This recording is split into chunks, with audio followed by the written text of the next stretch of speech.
12 ज्योतिर्लिंगापैकी एक महत्त्वाचं ज्योतिर्लिंग असलेलं त्र्यंबकेश्वर या ठिकाणी देशविदेशातून भाविक दर्शनासाठी येतात.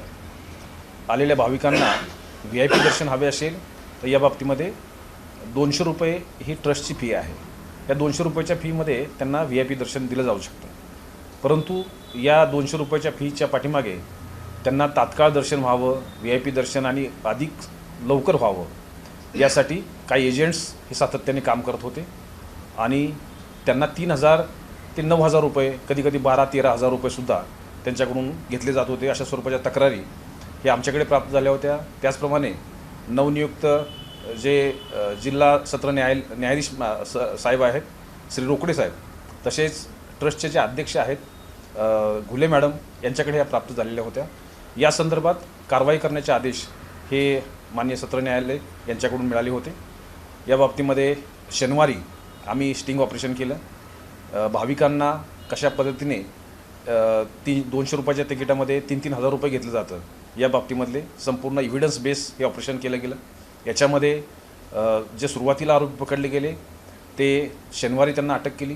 त्यानंतर त्यांच्याकडून आणि इतर सर्व इव्हिडन्सच्या आधारावर काल रात्री 1 वाजता विश्वस्त त्र्यंबकेश्वर देवस्थान ट्रस्ट पुरुषोत्तम कडलक यास अटक केलेली आहे. याच्यामध्ये संपूर्ण ही कारवाई इव्हिडन्स बेस आहे. आतापर्यंत 2 लोकांना अटक केलेली आहे.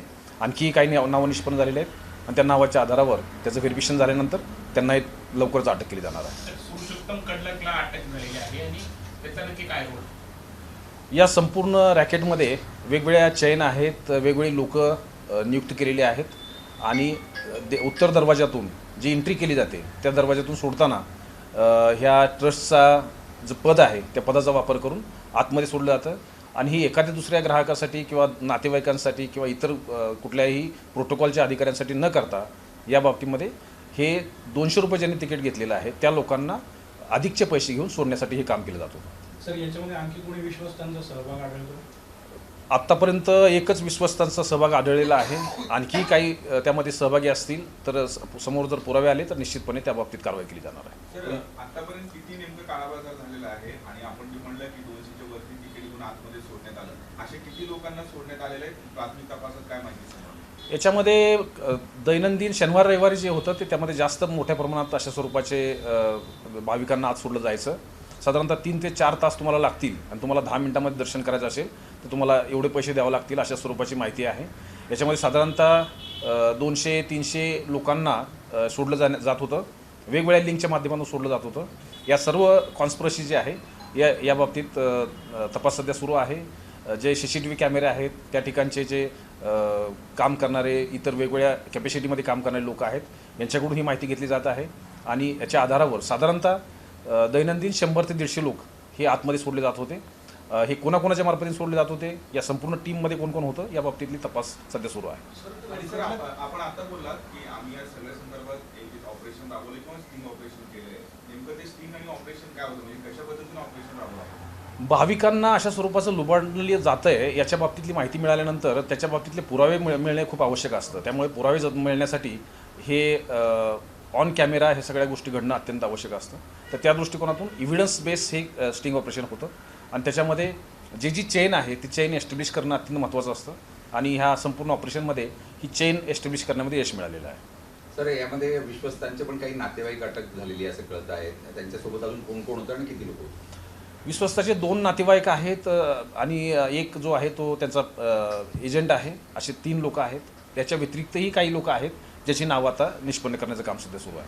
सर, आतापर्यंत किती भक्तांच्या तक्रारी आपल्याकडे आल्या की त्यांच्याकडून अशा पद्धतीने पैसे घेत होते, दर्शनाचा काळावर असं? बऱ्याच तक्रारी आहेत, परंतु रेकॉर्डवर आम्ही 3 महत्त्वाचे जे भाविक आहेत त्यांच्या तक्रारी घेतलेल्या आहेत. याच्या पुढेही आणखी काही स्टेटमेंट होणार आहेत. त्याच्यामध्ये आणखी काही भाविकांच्या तक्रारी आमच्याकडे येणार आहे. पण आता या सगळ्या विश्वस्त मंडळाची पूर्ण चौकशी होणार आणि त्यांच्या आर्थिक तपासली जाणार? निश्चितपणे ज्यांचे याच्यामध्ये रोल असणार आहेत, वेगवेगळ्या कॅपॅसिटीमध्ये त्यांनी या विश्वस्त पदाचा गैरवापर केलेला आहे आणि त्याच्या आधारे देवस्थानमध्ये आतमध्ये दर्शनासाठी सोडण्यासाठी पैसे घेतलेले आहेत, अशा सर्वांच्या बाबतीमध्ये कारवाई होणार आहे. सर, आता कडलक तुम्ही अटक केला, विश्वस्त आहेत ते, त्यांनी पैसे घेऊन आतमध्ये लोकांना सोडलेले असं थेट काही संबंध आले का? निश्चितपणे ही संपूर्ण कारवाई एव्हिडन्स बेस असल्यामुळे माननीय न्यायालयाच्या समोर असताना घेतल्यानंतर हे जे जे पुरावे समोर आले आहेत ते न्यायालयाच्या समोर ठेवले जाणार आहे. सर हिंदीमध्ये पाहिजे. अरे यार तुम्ही फॅन बंद केले ते. 2 मिनिटं. चालू करून द्या थोडंसं, काय प्रॉब्लेम. 1-2 मिनिटं. केले मिस्टर बोलतो सांगितलं. AC लावून ठेवत होतो, सीट डाऊन झालं. एसीचं काय झाले बाबा? हां, काही सांग. AC चालू आहे.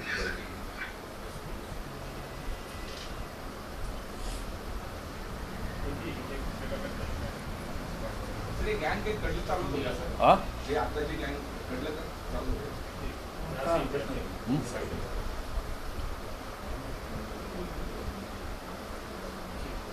ओके.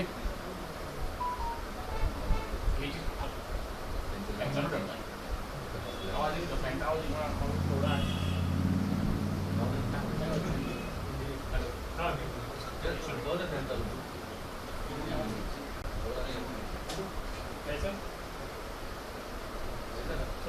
हां त्र्यंबकेश्वर हां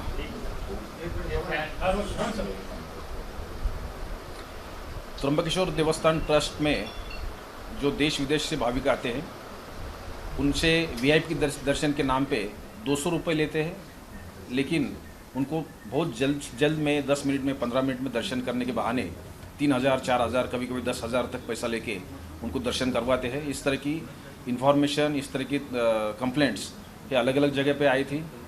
अभी जो पीडीजी साहब आए, रोकड़े साहब, उनके पास भी ये कंप्लेंट आई थी. जो चेयरमैन ट्रस्ट के हैं गुले मैम, उनके पास भी ये कंप्लेंट आई थी.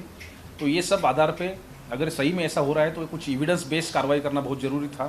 तो शनिवार को इस तरह की एविडेंस बेस्ड कार्रवाई हो गई. उसमें से पूरी लिंक सामने आ गई है. अभी तक 2 आरोपी को अटक किया है. उसमें से एक ट्रस्टी जो है पुरुषोत्तम कडलक, उनको भी अरेस्ट कल 1 बजे किया है. अभी कुछ नाम सामने आना बाकी है, लेकिन ये पूरे लिंक में किसने किसने वीआईपी दर्शन के नाम पे ज़्यादा पैसा लेके दर्शन करवाए हैं, इनका सबका नाम सामने आएगा. इन्वेस्टिगेशन त्र्यंबकेश्वर पुलिस स्टेशन के इंचार्ज ऑफिसर कर रहे हैं. जितने भी लोग सामने आएंगे, अभी ट्रस्ट के एक नाम सामने आया है, दूसरे कोई जिसका नाम इसमें इन्वॉल्व होगा वो सभी के ऊपर कार्रवाई की जाएगी. सर ये पूरा रैकेट है, ब्लैक मार्केट के साथ चलता था, क्या काम? ये हर वीकेंड में और वीकडेज में जो भी भाविक आते हैं, जिस दिन में ज़्यादा भीड़ रहेगी, वो भीड़ में से कुछ लोगों को बुला के तुमको 10 मिनट में हम लोग दर्शन करवाते हैं, हमको इतना पैसा लगेगा, ये बात बोल के अलग अलग एजेंट के थ्रू उनसे पैसा लिया जाता था और उनको दर्शन करवाया जाता था. उसमें जो भी लिंक है, जो अंदर तक भेजती थी, वो सभी के ऊपर हम लोग कार्रवाई कर रहे हैं. आगे किसी जान चलेगी, पूरी ट्रस्ट की इंक्वायरी होगी? जो भी ये लोग इन्वॉल्व रहेंगे उनकी सबकी इंक्वायरी होगी. जिनके अगेंस्ट एविडेंस सामने आएंगे उनके सबके ऊपर कार्रवाई होगी. सर, जो अलग अलग राज्यों से कई लोग नासिक में त्र्यंबकेश्वर में दर्शन के लिए आते हैं और कई लोगों को इस तरह से पैसे लिए होंगे, तो क्या आप हिंदी में आह्वान करेंगे कि ऐसे कुछ लोग हैं जिनसे पैसे लिए गए वो कंप्लेंट करें? निश्चित तौर पे ये आस्था से सब लोग यहाँ पे आते हैं. अगर वीआईपी दर्शन जो 200 रुपये में होना चाहिए, अगर वीआईपी दर्शन के नाम पे उनसे अगर ज़्यादा पैसे लिए हैं और इस तरह से उनके साथ चीटिंग हुआ है, तो मैं आह्वान करता हूँ कि उन्होंने सामने आना चाहिए. इस तरह की जो लिंक है वो ओपन होने के लिए अपने पुलिस प्रशासन को सहयोग करना चाहिए. ओके. सर त्या विल्लोळीच्या घटनेवर हां देशपांडे. अरे यार, ते आणखी कसं आहे, ओपन व्हायचं आहे, म्हणजे त्यांची नावं निष्पन्न झालेत, आता ते आपल्या कॅचमध्ये आहेत, पण त्यांची नावं आपण आता बोललो किंवा काय झालं ना, तर ते अलर्ट.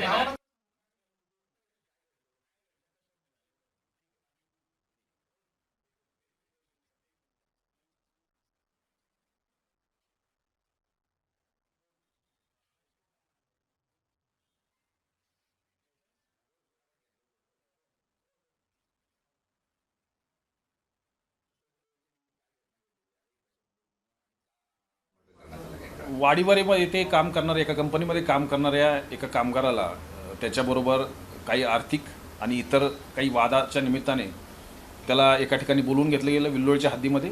आणि त्या ठिकाणी एका स्त्रीने आणि एक पुरुष या दोघांनी त्याच्यावर हल्ला केला आणि कोयत्याच्या साह्याने त्याच्यावर हल्ला केल्यामुळे तो जबर जखमी झालेला आहे. तो सध्या उपचार घेत आहे. या बाबतीमध्ये दोघांची नावं निष्पन्न झालेली आहेत. या बाबतीमधली कारवाई हे नाशिक तालुका पोलीस स्टेशनच्या अंतर्गत सुरू आहे. आणि या पूर्ण घटनेमध्ये याचं कारण काय आहे, याचा उद्देश काय होता, कोणत्या उद्देशाने ते मारलं होतं, या सर्व बाबतीतली उलगडा हे आज थोड्याच वेळामध्ये ते होईल.